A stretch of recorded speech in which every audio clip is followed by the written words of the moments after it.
Good morning, New Eden. Today is October 6th, 2024, and this is the Federation Frontline Report. I am your host, Frozen Fallout, and today we have a very special guest here. We've been doing a lot of interviewing with the CSM. For CSM 19, Drake, tell us about yourself. How's it going, man? It's good. Thanks for having me on. I've basically this is my third time going for CSM. Maybe third time's the charm, but it's definitely a lot of work for people who don't have a established ballot to get on there. But, but I'm hopeful. Awesome. Well, I'm glad to have you on here. So tell me, how did you get into EVE Online in the very beginning, and when was that? So I first got into Weave early 2009. I was in secondary school, and my friend happened to be playing it, and I thought it looked dead cool. And I fell in love with it pretty much instantly. I played it for about, I would say, 4 or 5 years, and then I left to go to university.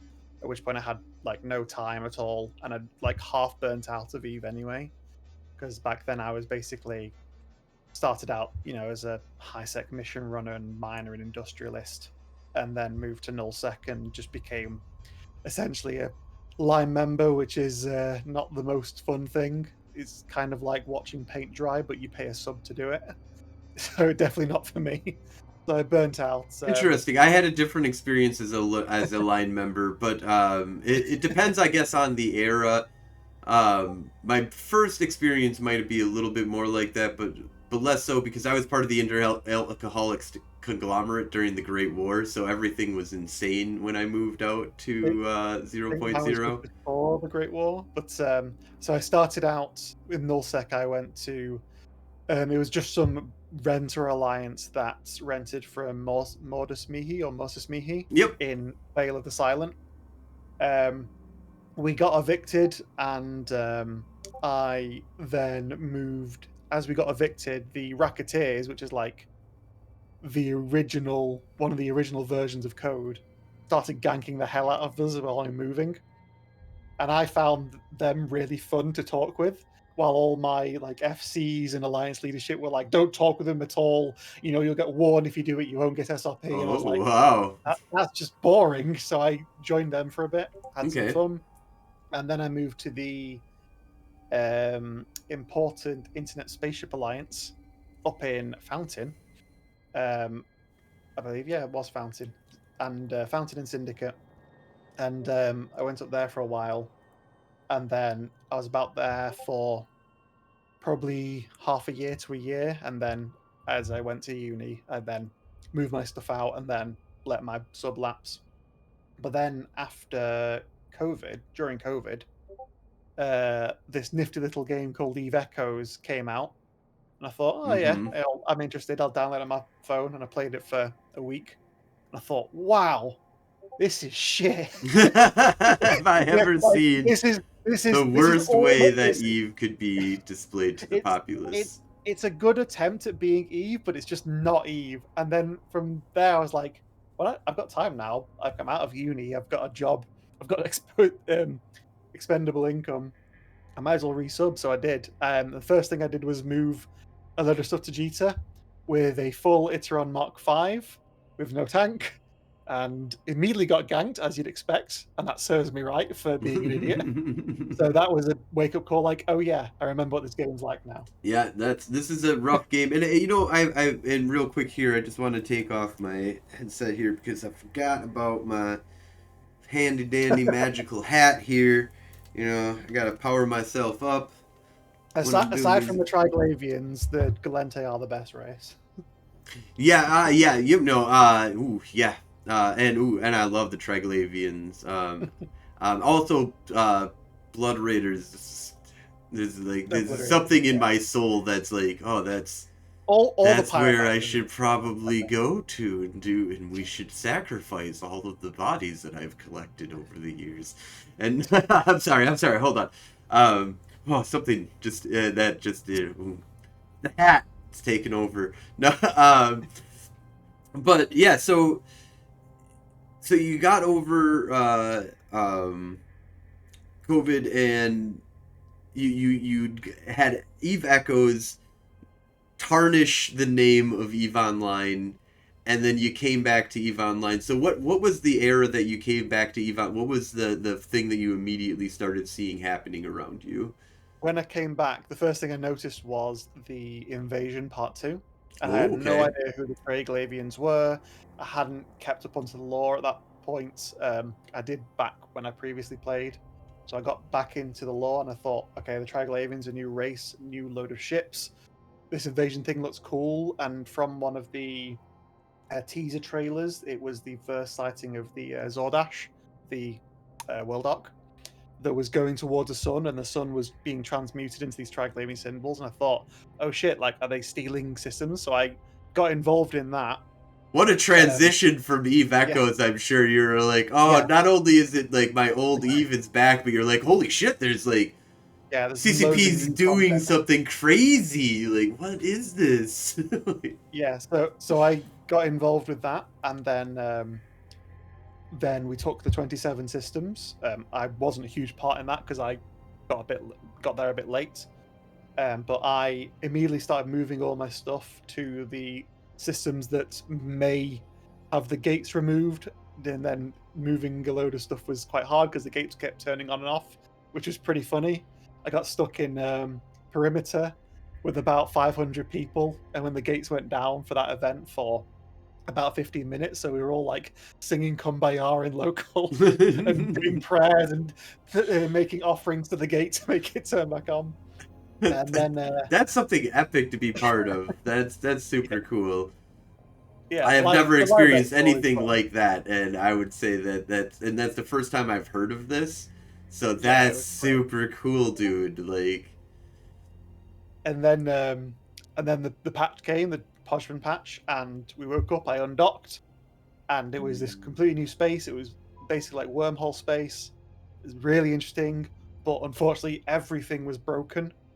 There were three Gurustas FOBs there that were somehow allying with drifters that were immediately sieging all the citadels that had been anchored there.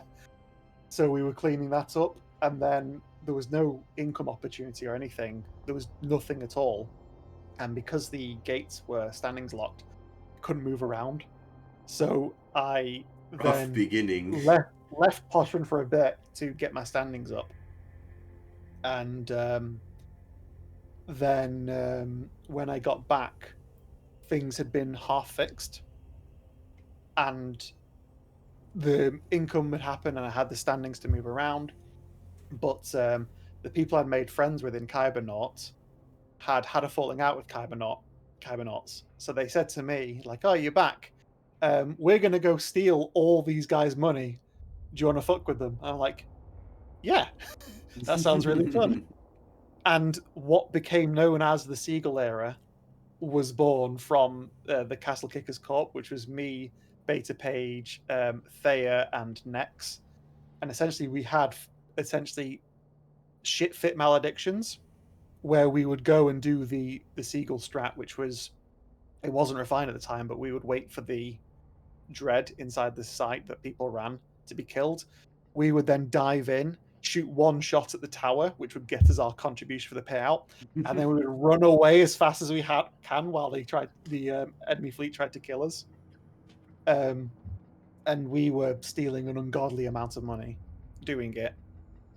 Um, and I didn't really think of anything else. I just wanted to get, because back then I wasn't the most rich person.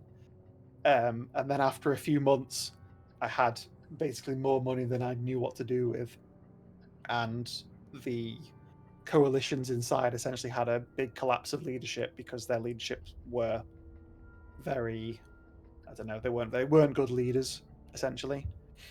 And then from there, a load of new blood came in, and I saw the region get more and more bloodthirsty and more competent, which was great. And then from there, I essentially, my entire playstyle now really is one, hunting alone in that area in my panther, which is the sole input of my wallet that seems unending, which will probably eventually run out, but it's just a ridiculously blingy panther. And then as I got to know people, and people who hated me started to respect us, Castlekickers more after the seagulling era had stopped, I ended up essentially being a steward of the region. So because I absolutely loathe cheaters, and because Pochven is such a huge amount of such a huge income, the incentive to cheat an RMT in there is really high. So I've just been for the past nearly 3 years going after cheaters and RMTs, and that's given me quite a bit of a good rapport with all the locals, even if they're old or new. So now I'm essentially like a constant liaison between people sending me logs of potential people cheating, potential people RMTing. I then work with CCP where I can, and we have banned hundreds and hundreds of accounts for multiple types of infractions. And then from there, I then use my connections with CCP and the player base to say, like, okay, Pochven is still in a pretty unhealthy state. How can we fix it? And that's essentially what I've been doing ever since. I sent you that graph. Is probably a good time to put it on screen. Yeah, let's go ahead and put Explain that that. on up here. Right And then here. this is a good like example of the work I've been doing over the past, well, almost 2 years, just over 2 years. So yeah, so just to explain this real quick. So the orange bar is destruction in trillions. The blue bar is ISK generated from the observatory flashpoints in trillions. Then the blue line going up and down at the top, that is the ratio between ISK generation and ships value destroyed. It's a good metric to have um, to see if a region is giving too much ISK, if the risk isn't high enough, things like that. So it starts out between 8 and 9 as a ratio, and it had been slowly creeping up for a while. And then in December 2022, PCP added a respawn to the site, which was just one dev who noticed it hadn't been implemented originally. He just, on his spare time, he flipped a switch, turned it on. And what that did was you can see that the ISK generated goes down, but that ratio skyrockets. It goes up to, I think, 10, nearly 11. And that is absurdly unhealthy. So not only is it generating as a ratio far more than what's being destroyed, so it's not risky at all, it's also going to essentially two groups that are raking in literal trillions and trillions each. And it was basically two sets of multi-boxes. So I reformed, I formed a roundtable, as wide a berth as possible, of all the people that I know, people I didn't know, people I liked, people I disliked, and say, like, look, we all agree that this is crap, even the people that were profiting from this, because they lost all their content as well. We came together, we got the CSM 17 involved, we got a load of CCP devs that I brought on, and we essentially hashed it out into quite a condensed white paper that got presented at the CSM summit in January 2023. And we got two patches.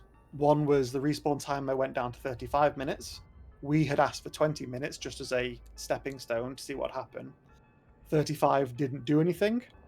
And then eventually we got it to remove the flashpoint timer entirely. And you can see there, the moment it gets removed, that ratio just drops like a stone. And it creeps up a little bit later on.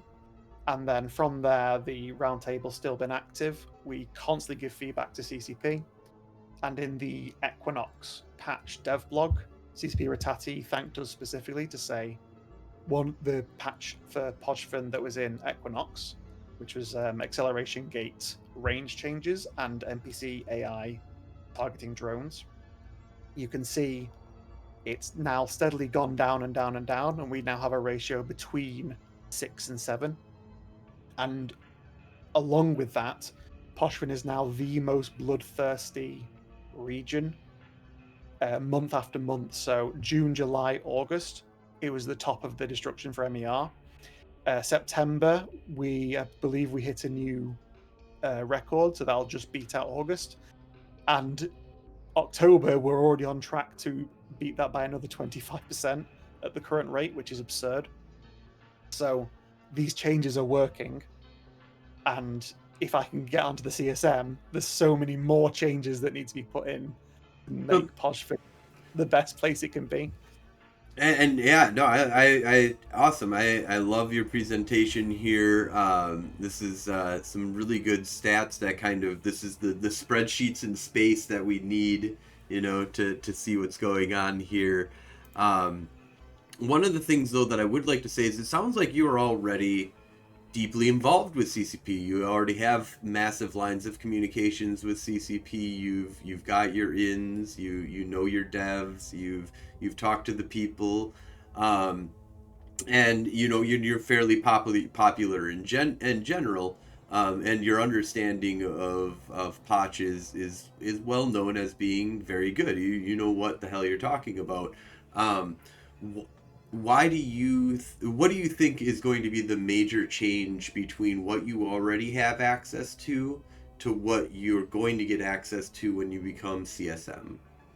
So one of the biggest differences is, and this is something I let the roundtable know, like, look, all of our feedback is an entirely one-way street. Anything CCP says to me is if they want to tell me. It's not like I can ask, and I'm not under a specific NDA for Pochven stuff at all. Mm-hmm. And even if they do tell me anything to say, look, we're going to try this, what's your input? I'm not allowed to tell anyone anyway. And even then, I can't guide it because it's still a one-way system. I can't go and talk to the devs that are doing it. I can only speak to some devs that are passing it on. So being in the CSM gives me a lot closer connection to actually put it forward. And then also at the CSM summit and at the CSM meetings, it would be actually me putting it forward to the devs themselves, not having it put through to the devs that may look at it from the devs that I know. So it's essentially a much more efficient line of communication, and it'd be a lot quicker back and forth over what needs to be done and why. And also be more formal. So I can do more presentations like this, which I rarely get to do with CCP. Most of it is me either annoying them to say, like, have you looked at this yet? Have you looked at this yet? And then maybe they'll reply, maybe they don't. They might be doing something, they might be not. I don't know until they say. So the CSM would enable me to essentially operate at the capacity that is needed for a lot quicker iteration for Pochven, and it would also extend outside of Pochven because Pochven was an experiment in no capitals. It's a wormhole system, essentially wormhole that you can get into, but there's no sinos, and there's prolific use of dead space. It's a region that is extremely resistant, not immune, but resistant to the M+1. And we saw that a lot. Like Horde moved in and tried to blob the shit out of everything, and it would work sometimes, but other times they would massively feed because they don't fully understand the space, the region, whereas the locals had essentially a home field advantage, and they know how to leverage that against M+1. Frat did the same thing. They're still in there. They've essentially learned their lesson. They've become locals now. They understand the space. They do blob a little bit, but nowhere near to the scale they used to. Goons did it as well, and they quickly learned. So the lessons learned in Pochven as to why it's resistant to M+1, I feel like I could put a lot of input into areas like nullsec and lowsec to make or influence forms of new forms of content that would be extremely lucrative for all players that want the risk. Is resistance to just bashing their head against it with a million players. And at the same time, it would create conflicts, which should which I hope would be a natural. It would be a natural meshing of people from all different places. So instead of you just being, this is from like a nullsec perspective, you would have your call to arms, or you're a fleet, and you'd fight against a call to arms, and they wouldn't talk to each other at all because they would clash and then they'd leave. Whoever wins gets to gloat a bit, and then they both leave. Whereas this would be, you could make systems that would be a bit longer in scope, like multiple days, not all the time, but multiple days, once or twice a month. They can make loads of money. They will feed and also get fed by other people, and then they will learn more about the other people they never interact with. They may form friendships, and then suddenly they may think, I might try something else for a bit. I might go over there. I might come back. So it would have a lot more natural um, pathways for players to find new niches in the game that they may not know about, which is something I would really want, because all my experience in nullsec was you get told what to do. If you want to do anything else, you do it through the sig, which is still you're getting told what to do and how to do it. You don't figure out stuff for yourselves. You don't interact with any new people. It's just it's always an insular group, and I kind of want to not get rid of it entirely because some people like that, but to have a natural way for other people to break out of that if they want to. Very cool. I like that. Um, I find it very interesting that you advocate for the uh, Potch, in enhancing it. How do you kind of see yourself when it comes to supporting the other areas of the game? Kind of like how you were talking about, but in the idea of like, how much do you know about the skyhook changes and stuff like that's kind of going on? Um, Oh, and actually, I think a better question would be kind of more along the lines of how do you see that people that use Potch outside of how you use Potch is, because I use it for a transportation system. And how are your feelings on like how easy it is to just circumvent the entire galaxy at random for the most part, kind of, but basically you have a tunnel to zero point 0, and exploring zero point 0 has never been safer, if you ask me. yeah. So the filament highway back to essentially Jita, I really think needs to be toned down, because back in the good old days, there were very famous funnel systems which would be gate camped quite a lot for all of the traffic, the hauling traffic from nullsec that wasn't a jump freighter to go through. That was like LXQ, it was MTACO, it was Tacy, it was Torinos, which had loads of content all the time. Wasn't always ganking. It was also a place where roams went to go in to mess with the people that lived there as well. That's essentially dead now because of the filament highway, because you can go anywhere from nullsec to um to a you can control where you land in Pochven, and from there you can easily control that you're going to get to Jita with a very high degree of accuracy. I want to do away with that system of control. I think the potential of getting to Jita should be there, but I think it should be way more risky. So at the moment, there's multiple filaments. There's Border, which is the most common to get to Jita. There's Internal, Home, Perun, Velez, and Svarog. They're all the internal ones, and each different one has a different set of places you can land, which is how you can control it. That needs to go away entirely. It just needs to be folded into a single filament, the Pochven filament.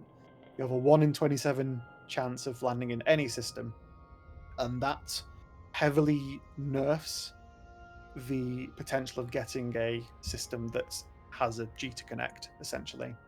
So if you want to still use it, you can, but you've actually got to move around the systems most likely. And if you don't want to, then you're going to spend a lot longer doing it. The extraction filaments, again, I think the range needs to be extended, because if you land in, there's basically 6 systems, 5 of which are border.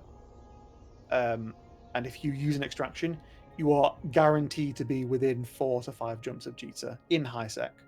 That needs to be done away with as well. There needs to be more variance in it to force people to use the wormholes that spawn, because wormholes are more accurate, but you actually have to decloak, scan something down, Yeah, walk there's a there, lot go of through it. work comparatively Exactly. to a filament. Yeah. Exactly. And instead of going from filament, cloak 15 minutes filament, it goes to filament. Am I in the right place? Do I need to move? Which gates do I need to go to? What's the fastest way? I need to avoid all these other people that are in the region. And now that I'm there, do I wait for a filament which is now more risky, or do I scan down a wormhole and take the risk to get the reward of being close to Cheetah? So those are things that need to be changed, and that hopefully would bring back the content, the natural content that existed prior to Pochven, into those previously like gate camp systems, which would be really nice. And then on top of that, outside of pure content, because I've been dealing with cheaters and RMTs and people a lot more nasty than that on the community safety side, because whenever a lot of money is involved and then when RMT is involved, you essentially get the worst of the worst people can pop up. So we've had a lot of doxing issues, you had a lot of real life threats, some of which were actioned, one of which I had to tell someone to leave their own country because that country was at war, and there was a threat to get him conscripted, and that was being enacted, which was like when I was almost speechless when I heard the guy speak about it, and I was like, there is no, like, I can tell you right now, there's no support network that CCP has available in your country. You like ignore like sod Pochven, sod Eve. You need to be safe, Right. which is essentially what we told to him. So a lot of that experience, I think I could bring to CSM to help strengthen the community safety side. And on the cheating side, I've developed quite a lot of tools to more easily spot input broadcasters, and I also know a lot more nuance onto what looks like input broadcasting but isn't, what doesn't look like input broadcasting but is. And I've shown this to CCP a little, but I don't have any access to team security. Um, and even CSM has a very limited access to team security, but it may help me help them, essentially. Maybe help them develop more tooling or some automated detection system, something like that would be nice. I think that's what I can bring to Eve outside of Pochven. So one of the things that I'm kind of really passionate about is like the community events and stuff that kind of happen out there. Have you been to any community events or fan fest? Have you been to Eve London or any of the events, like even local, like just get-togethers of, hey, we're just, a few people live in my city. We get together and have, beers every once a year to, just I, randomly. I went to Eve London a few years ago. Back before anyone knew me, I was just went there to have a few drinks, say hi to a few people that I like, some people that I flew with, and that was about it. Phantomite keeps trying to drag me to Eve London, but currently I don't have the spare funds or the time to get down there because I live on the other side of the country. But FanFest, I went to FanFest last year. I went to FanFest before I quit, before I went to university, and I'll be going to FanFest again next year. So definitely looking forward to that. Awesome. Yeah, I'm I, super excited about FanFest next year. That's something I bought my tickets last year, the moment that they were announced when, I was at FanFest. It was like, oh, by the way, tickets are on sale for next year. Okay, done. And it's not, well, oh, by the way, it's not next year, it's the year after that yeah, you're gonna have to wait a year and a half in order to get there. And so I'm super excited. I love the player meetups and stuff like that. Can you speak to any kind of experiences that you had that you think is a highlight of why these player gatherings are awesome? I I would say it's the best place to, because the facade of anonymity is gone. All of your friends and enemies will be there, and all your enemies will be your friends. You'll have a beer, you'll have a whiskey, you'll get drunk, you'll go out partying.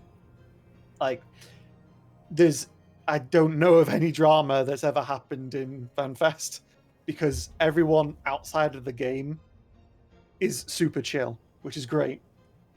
You can meet all the devs, which is great for me because I speak with them online so much, especially CCP Swift and CCP Jotun and CCP Kestrel. So getting to see them in the flesh at FanFest is great. So I can buy them a beer, say like, "Look, thank you for all the help you've done," and they'll do the same, like, "Thanks for doing this and that." And then also just the stuff to do in Iceland, the Northern Lights, great. It's very Yeah. cold, extremely cold, but definitely worth it. I did it last year, and the activity was amazing. I was a bit too ill after the party to do the Golden Circle and the lava caves, and then also on the first day just before FanFest, because my girlfriend went with me, and I bought like the city pass, which is 3 days of infinite bus travel, and you get all the museums. So she's like, "Great, we will do all the museums." So I walked 27 miles that one day, Nice. and Impressive. it was good. And the first museum we went to, because there's one quite far out of the city, so we went to that one first. It was the only one that was closed until lunchtime. Oh, So we wow. had to walk all the way back. But yeah, no, Iceland's just a great place. My bank account is currently weeping a bit from booking everything, but Yeah, yeah, it's yeah, definitely worth it's an expense for sure for some of these events, which is why I decided to run my own. You know, I'm just gonna be in my hometown and I'm just gonna invite everybody here. Eventually, I'll get CCP to come to my doorstep and it'll be great. And then of there course, is and then also I'm going out to Iceland as well. So to draw them back in to the there is Mad also Town. like an almost like it's like Pochven Poland now. So a lot of the people, some of the locals in Pochven are Polish or Estonian. So a load of people have a get together in Poland once a year, and I went to Poland this year, but not to see them. So I need to get there at some point to say hi to everyone because there's a lot of people there that also want my ship dead. So it'd be great to be really nice with them in real life. Yeah, but the community of Eve is like so far beyond any other MMO, like because it's so much more intimate. It's not just Well, we're all in the same world together, you know. Like, yeah. if you would, even if you would go to like, because I go to like Gen Con, I go to a lot of these like nerd Mhm. gatherings, right? And at Gen Con, I've got a lot of similar. There's probably a lot of Dungeons and Dragons players. There's probably a lot of World of Darkness players. There's probably, people. I run events at them, and I get to meet people by running my events. I have a lot of fun by doing that, and it's really kind of interesting, but 99% of people don't want to talk to me. Like they're just not. They're here for They're just their there. game. Yeah, There's definitely in the 1% makes themselves very known of like, yeah, we're here to like hang out, talk to people, talk to nerds.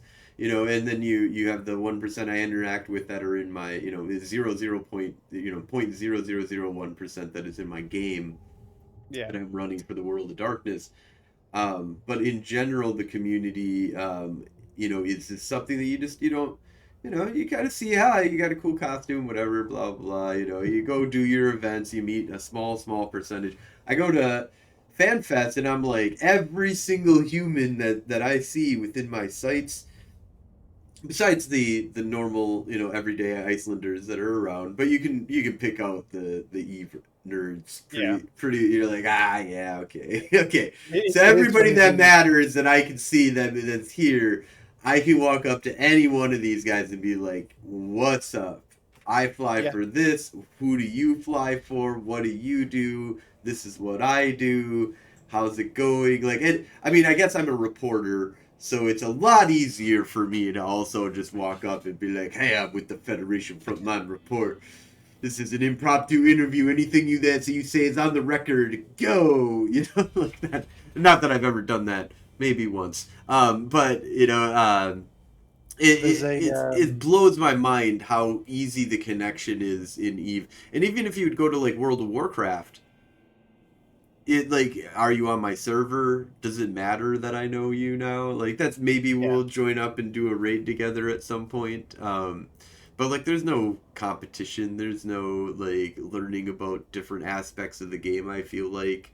Yeah. This is it's not a wide giant super sandbox that we get that's one universe. That's just wow. Yeah, Like, exactly. No, it's great. The key difference is for any other like fan fest, for any other game, it's mainly people are there for the game. Whereas in Eve, it's people are there for the community, which happens to also be the game. It's so much more intimate. And there's also a great tradition, like you were saying, how you can walk up and speak to anyone and say, like, where are you from? It's the tradition at FanFest is the day before FanFest, everyone goes to Lebowski Bar, and we yes. all get the top. We all get the top floor, and it is absolutely packed. You cannot hear a thing, but anyone will come up to you, and there's one person will go up to everyone every time, and that's apathetic Brent, the one of the AT commentators, who will be absolutely off his face, and will generally the first thing he'll say is not "Hi, I'm Brent. Who are you?" It's "What's your favorite Eve pickup line? Here's mine." And he'll come out with like the most cringy thing ever. It's great. Oh, nice, nice. So speaking of the community, how do you plan on interacting with the community? Do you have a podcast? Do you have Twitch? Do you have Twitter? Do you have X? Whatever the fuck things are called these days, because they just change the goddamn names every day. How do you interact with your constituents? My main thing is because I'm available in game, so people message me all the time, and I'll every time I log in, which is at least once a day. First thing I'll do, because my PvP gameplay around hunting is sitting still and chilling, cloaked for a very long period of time. I've got a lot of time on my hands too, while I'm watching the overview and hunting. Like You're very normally, patient man, then, aren't you? That most of the time, it's there'll be a gate camp in Pochven, and I will get there onto grid cloaked and slow boat over like 10,000 kilometers. And while I'm doing that, I will just talk to people and respond to messages. And I'm also Do you have an in-game channel that's something that people can join to reach out to you? no just message Drake in game. Okay, so straight I up, don't just have private message you.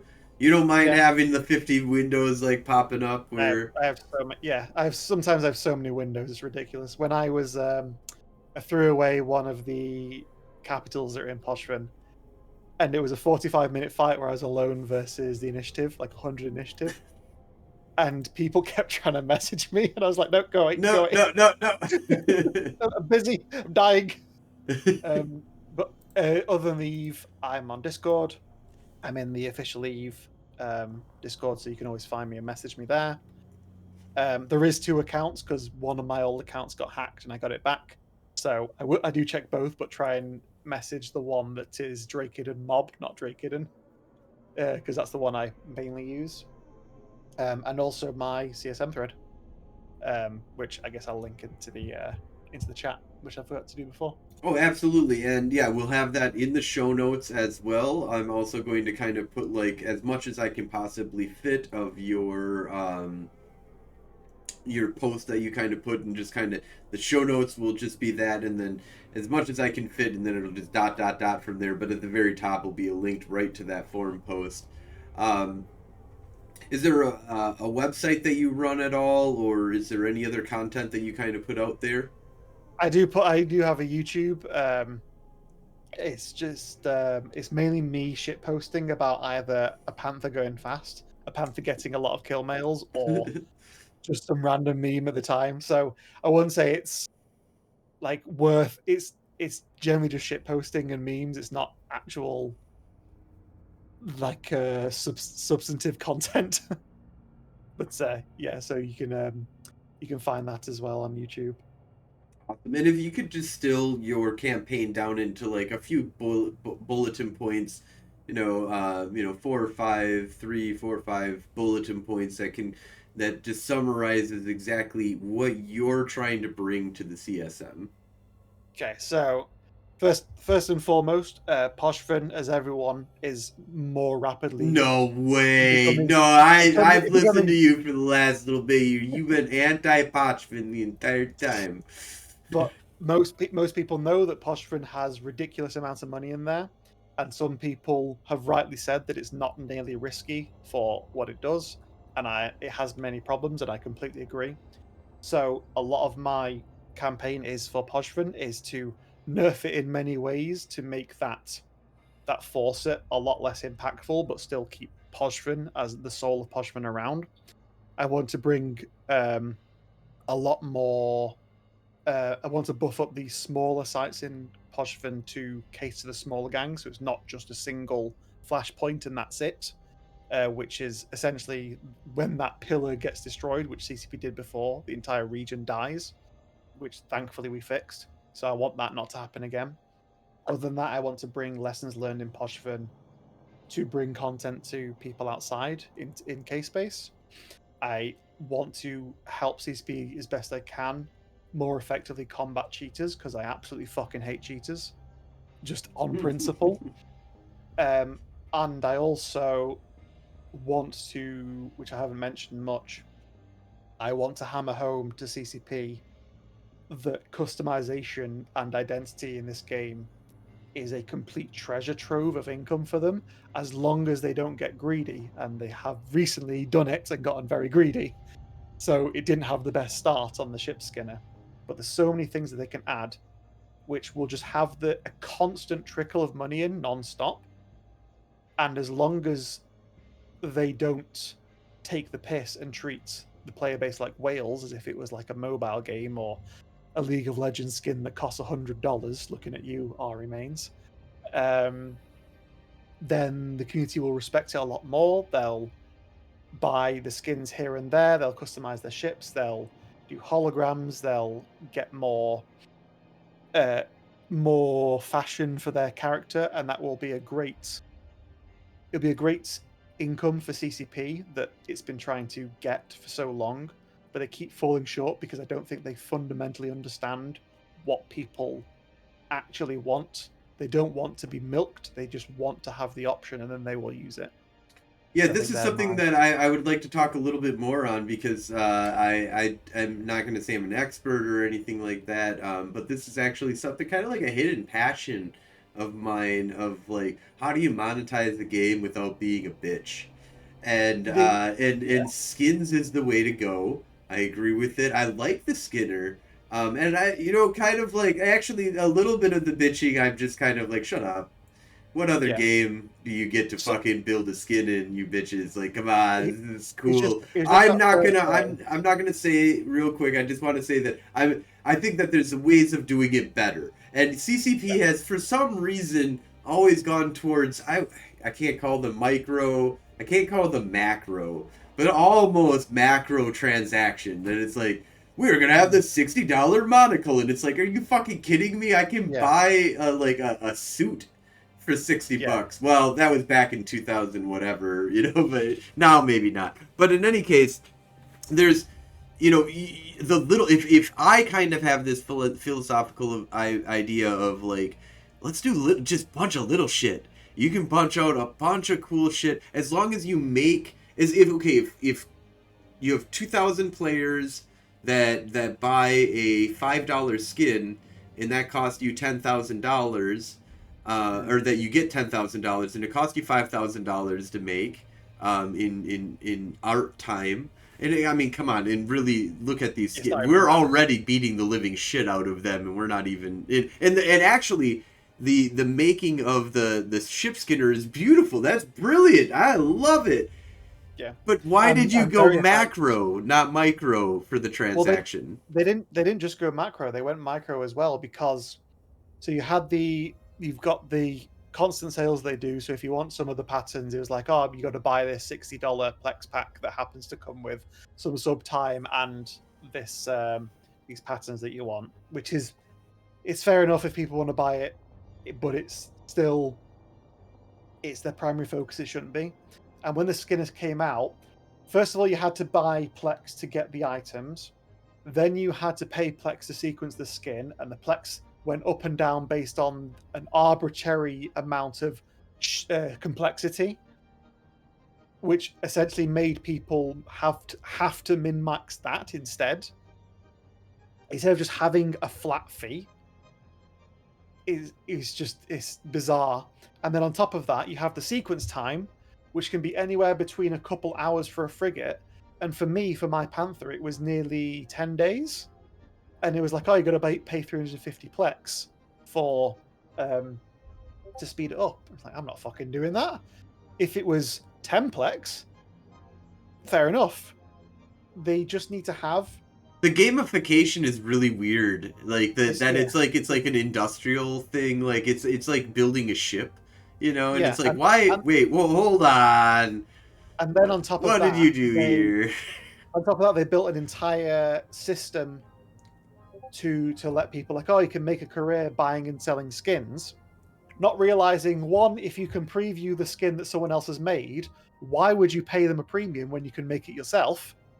Because Eve players are the most industrious players. So this is something that I find actually, this is something in general with this Skinner thing, and I think that there's definitely, and they've made some improvements. They need to make more improvements. Yes. But overall, I think the philosophical idea is actually pretty fucking sound. Like okay, so at first I talked about how there is like it's manufacturing in game, right? And I was like, but now like the more I like look into it, I'm like, that's kind of cool. Like my buddy is like, that's all he wants to, not all, but like a huge chunk of his time now in Eve is like, I want to get these these different, I'm gonna go to faction warfare sites and shoot random shit just so that I can get some of these cool ass skins at a possibility. I like hunting them down. I like making these things. But there is a part of like, you also mentioned the idea of like being able to see something and be like, I'll just make that. But I mean, come on, laziness in Eve is all about instant gratification, right? Like if I'm in Hey Dealies and I see that there's a better price on an ENI 3 jumps away, you know what I'm going to do? I'm not going 3 jumps away. Maybe in the beginning when I'm optimistic about my. If you were to say, "Oh, hello, dog," hello, puppy, just let himself in. It depends, because if you saw an ENI 3 jumps away that was a mil cheaper, you wouldn't buy an eye, you would just buy the Hadley's one. Right. If you saw an ENI 3 jumps away that was 10, 20, 30 mil cheaper. No. Suddenly, we need to change the paradigm on how you're thinking about this, though, because the way that you're thinking about this is a buy for buy, right? No, if somebody told me I could get an ENI by getting a bunch of minerals together, gathering it up, going to this station, putting all of these things together, and then you also have to have a menu that lets you have to coordinate exactly how that looks, and like if you don't line up the parts right, it's not going to be as effective. You know, the skin doesn't look as good, right? But it's a skin, right? If it's a complex skin, yeah, some people won't do that. But you can just go to Jita and buy the materials, because if someone's had the materials, essentially everyone can get the materials. They may be expensive, but I guarantee, because of the profit that the person wants, plus CCP's markup, which at the start was absolutely fucking atrocious. Was it 35% or something? Mm-hmm. And they wanted Plex for that on top. Yeah, there was no incentive to actually do it. Whereas in my view, if you just had a flat listing fee of 5 or 10 Plex, right, you can still do it, right? Yeah, exactly. Yeah, then you're not changing up much. Yep, exactly. Yeah. And then there's a flat fee. Small tweaks, very key. The very low hanging fruit, easy to make skins are disincentivized from listing because of the flat fee. Right. I think that if you offer it within your corporate alliance, that should be Evermarks instead, and not B-Plex, or make the Plex lower. but I prefer Evermarks. There Because needs to be nothing beats something Evermarks. special for they definitely need something to make it so it's really easy for you to be like, this is the alliance skin. Yeah, Maybe yeah, exactly. even limited to like, this is, you get one, per ship. That's like, Mhm. this is the alliance Well, skin. And it, it, now it, you can maybe, if you join the alliance and maybe pay some plex or something like that, and it goes to like I 90% think, goes to CCP, what 10% goes to the thing, whatever. yeah, You I know, think it'd be quite easy to do it's like because five plex. you would have an alliance person makes a load of runs of the skin, and they list it as an alliance skin only. Only alliance people can see it, and they pay Evermarks for it. That skin in return only works if you're in that alliance. And it's a permanent skin. That's how I envision it would That's a work. cool thing. Yeah. Yep.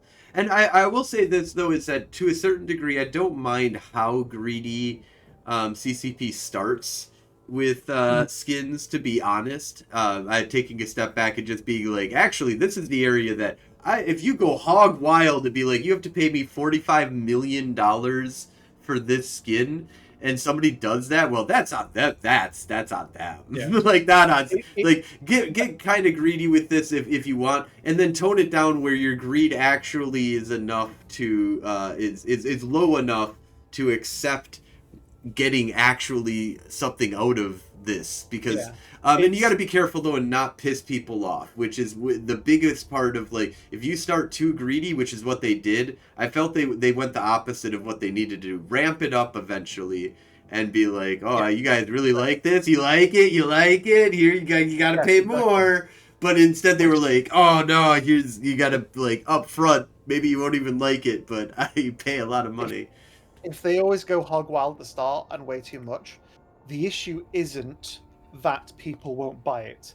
The issue is that it will offend the player base because it Mm-hmm. makes them look like they're not valued. So, and it's a constant thing with the EVE community as well, because people love to bitch about CCP all the time. Like, oh, they're not buffing this, they're not doing that. This is such low hanging fruit. Why don't they do this? And then when CCP finally does something Oh man, did about they it, bitch. that they will get a lot of praise, but then at the same time, CCP has this uncanny ability to do something monumentally fucking stupid at the same time. So all the praise they would have got immediately goes Uh, down the drain. I don't know. Okay, so the one thing that I'll say is that there was the faction warfare expansion was super awesome. Was well praised by many people. But we're still bitching up a storm today about the little things that need to be fixed. I think that one of the biggest problems with them is that even when they succeed, they fail at following up on little things. And if they could Yeah, do that, that would be really awesome. And when they fail, it's an obvious, like, why, like, you're just gonna piss people off. And maybe it's yeah, better for the economy, but if you're gonna do that, you gotta fucking explain yourself. You need to have open communication of understanding of why what you're doing is gonna fundamentally fuck with the entire industry and prices of every single item that matters in this yeah. game. Um, you need It, to it, you need to be careful about that stuff and not pissing people off. Upsetting, making people, nerfing things because they need to be nerfed is very different than just making things that'll just piss people off. yeah, and the constant pissing people off, even if it's like a small amount of being pissed off, like the Equinox change we had recently, which by the way, I think we both agree was dog shit. Have completely they built this. They added It a had concept. potential, I'll say. It had a lot of potential, It but didn't they even have just, potential. It had realized potential because people were loving it. Obviously, the pre-patch, before this patch, it was way too hard in the favor of the attackers. Everyone agrees on that. oh yeah, But we were able to and steal everything. everyone was expecting a nerf. But the changes were so far the other way that they created an entire new form of content only to a few weeks later almost entirely stamp that content out or stamp the natural formations of that content, which is just stupid. And this Yeah, they type of thing, fundamentally changed the paradigm regarding skyhooks and what they are, what yes, they're meant yeah, for. yeah, And I agreed that, yeah, the bank robber, had all the advantage. Like it was like showing up to a bank and there were no guards, no anybody. There is just like a bunch of people that are trying to put money in, maybe, and actually not even a bunch of people. It's like nobody trying to even put money in, but there's a bunch of money here. We're Well, gonna just take it. essentially what the meta was as soon as Nullsec saw that their stuff was being robbed, there was no point going to go and defend it because one, the people there will likely be more proficient than a ragtag like small or large fleets from Nullsec to go out and get it. It's much more effective to just go out and raid all the surrounding skyhooks to at least get something back. Right? Yeah. Stop them from So taking everything else. yeah. So Although I love it, I would love that to. I kind of feel good about that whenever I come in and it's like, yeah, guys, I was only gonna ever steal one. Yeah, Time but to go. it makes sense. But it's gone from, for the optimal thing for nullsecers was to raid their own things to get something out of it, and now it's changed to they have to raid it every 3 days to get everything, and that's the optimal way of defending. Yep. Yeah, but just the obvious own goals that CCP keep doing, whether large or small, contributes to player burnout as well. Like you'll see quite a lot of people saying, I fucking had it with CCP. I'm going to go play something else for a bit. And sometimes they come back and sometimes they don't. And that is quite an insidious thing to ignore, I would say. Which CCP needs to be absolutely aware of. So I don't know. I think I'm preaching to the choir, and also I assume that CCP is previous CSMs have said the same thing, but it's something that needs to be constantly hammered home because they seem to forget. Yes. They seem to forget that they have a very dedicated niche player base. That player base is quite large. We're very fortunate. But if they start burning out because you favored one side at the expense of the other, and then later on you do the opposite, and then the other people get burnt out, you're just going to dwindle players. Yeah, it's just a back and forth dwindling instead of a back and forth growing. You got to be careful. You got to focus on the growth. And retention and growth. Both of those are very, very important, especially in a game like this. And which unfortunately has historically had a horrible new player growth rate. Like, because the retention of a new player is horrible. The retention of an old player is it's not the greatest, but it definitely is pretty impressive, actually. I've known so many people that have been like, I haven't played Eve in 3 years. I sat down and I played Eve. Oh, fuck. I'm back. I'm back, baby. I can't stop myself now. And, there's the retention is very important.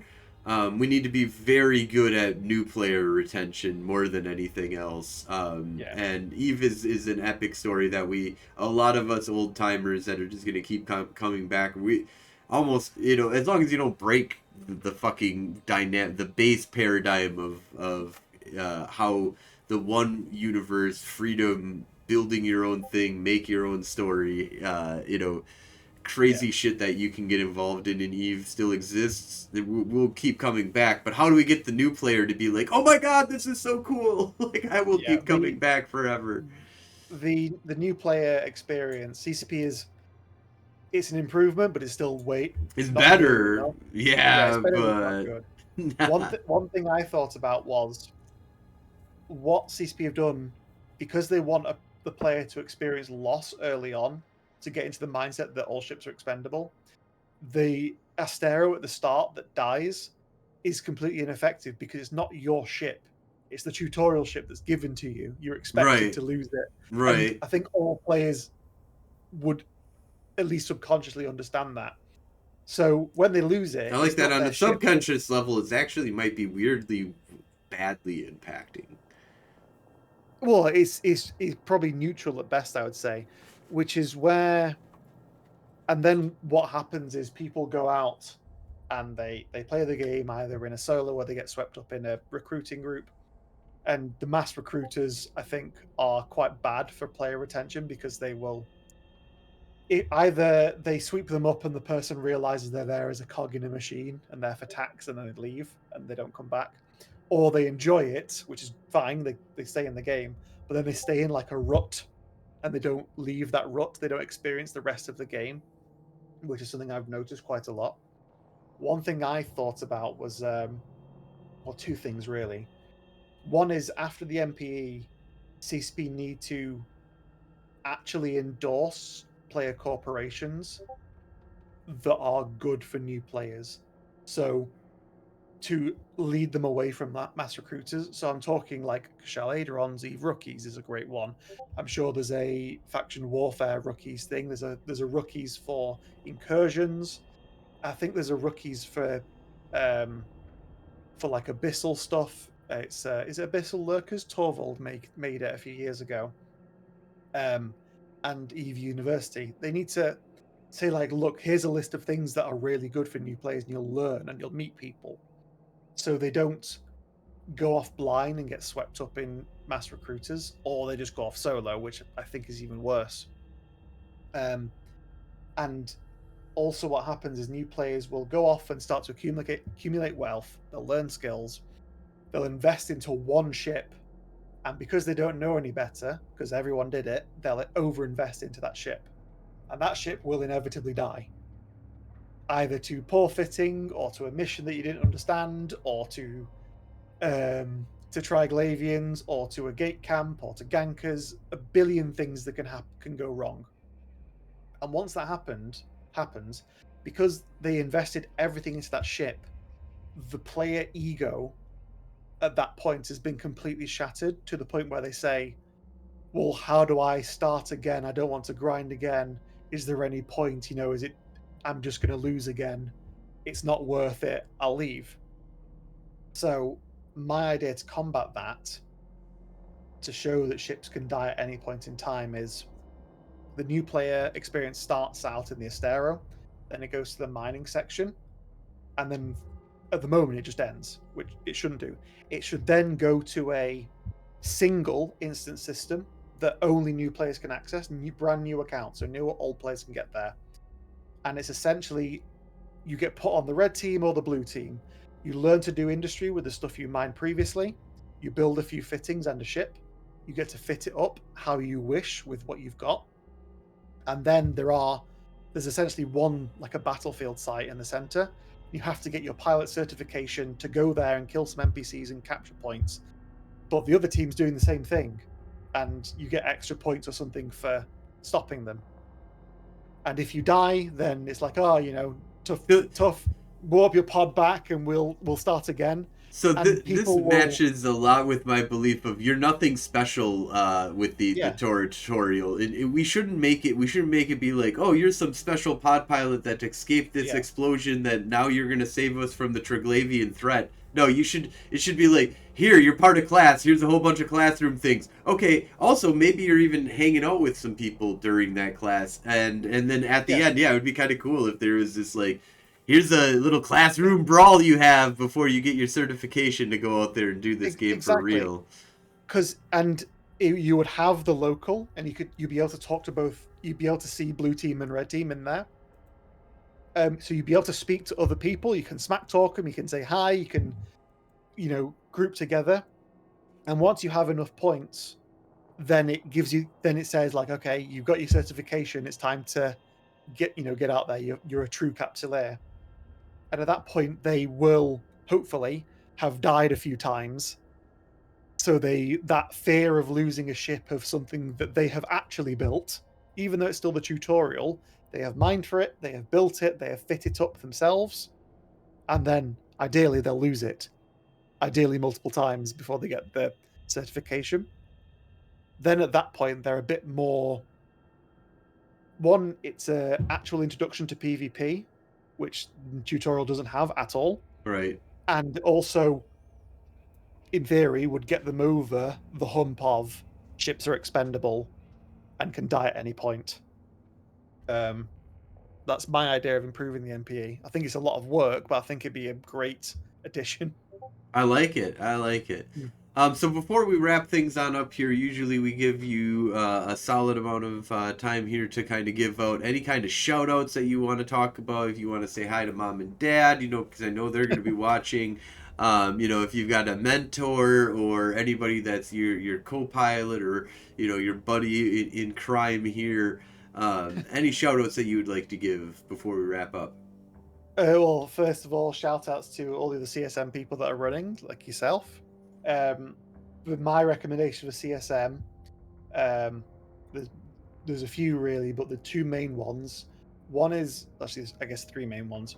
One is Sedo from Deepwater Hooligans. I think he's from Deepwater Hooligans. I hope he is. But he is an absolutely legendary pilot, and I think he will bring a lot of pro content ideas to the CSM.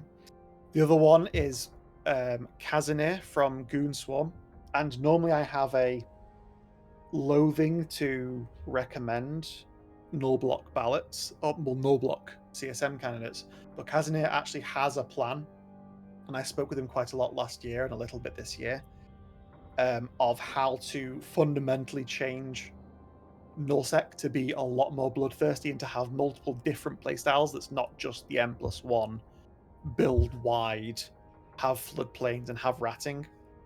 So I really hope his vision comes to pass, because it sounds, from everything I've seen, and I've grilled him over it to see if it holds water or not, and I think it's a really good plan. So he's my second one to vote for. And then the third one, there's a few under the third one, the faction warfare guys. So I'd say like Gideon Zendikar is faction warfare, although he lives in Thera. And then the main one though is Phantomite, or as I call him, CSM Marmite, because you either love him or you hate him. And generally, you'll love him if you hate Antiblexes, but if you like Antiblexes, you'll absolutely hate him. But Phantomite and Gideon both fully understand the impact that projection has on the game, and where it can be used well and where it is extremely toxic to the game. So I think, especially as we saw in Equinox, where Equinox was poised as a shake-up of nullsec, which included Ansiblexes will be heavily toned down, then suddenly it got walked back a little bit, then it got walked back a little bit more, then the expansion came out, then it got walked back again, and now it's been walked back almost fully. Every single system can now host an Antiblex. Power, workforce and power. So power is no longer a limitation. Workforce is a little bit of a limitation, but with importing workforce, essentially the main highways of Antiblex now are going to be untouched. Some of the small split offs to go to crabbing areas is going to be affected, but that's not the issue. The split offs to the crabbing areas wasn't the problem. It was the fact that you can go from one side of your space to the other side of your ally's space, if you have ACL, in 10-15 jumps is absolutely ludicrous. And it massively I think it's massively putting the brakes on what they wanted with Equinox, with the Metanox moon drills, the passive income, which should have brought back the Conqueror playstyle, as Kazanir puts it, where they just want to conquer space, get the passive income, and then go and fight elsewhere. They don't want to crab. But there's no point doing that if every single pilot in a massive coalition can literally set destination and it'll go through their own network, hyper-optimized network, and get there before you can even get there yourself. There's essentially no fucking point. I think that definitely needs a shake-up. So that's why I would definitely recommend Gideon, Zendikar, and Phantomite. Awesome. And in terms of shout-outs to my homeboys, Castlekickers, the original Seagulls, and Rope Capel, who are the Australian dads that basically don't give a fuck and will do absolutely whatever they want, whether that's Pochven, whether that's taking Sov. They took Sov a few months ago and put up a load of citadels, which were just all essentially called "Fight me, you pussies," and it was just there to die. Right. So people came to siege it, and then they would defend it. So I love those guys, and but yeah, shout out to anyone that is running for CSM for whatever reason, um, whether I agree with their opinions or not. And yeah, and shout out to anyone watching as well. Thank you. Awesome. Well, yeah, thank you so much for coming on to the show here, and this has been a real treat. I really like the platform that you're kind of putting out there. I like your mindset. You seem like a really cool person. Thank you all for listening. Thank you all for watching. If you're watching this on the VOD of the Twitch, or if you're on YouTube or wherever, we're gonna have some more stuff coming up here. We got another interview in a little less than an hour here, and I might be flying around trying to find some solo or something. It's been a lot of fun hanging out here, talking about all the different kind of ways that we can improve Eve. I hope to talk to you more in the game, and maybe even come out to Pochven a little bit more, and try and get a little bit more involved in that world, because it sounds like a cool world to be in. It's just something that I just haven't had, a need to go and discover more about Pochven, other than it's a highway. Yeah. Woohoo! Well, I hope we get away from highlight and just get back to the it's just brutal space, pure and simple. Absolutely. Brutal space is where it should be. All right, thank you all. Have a great night.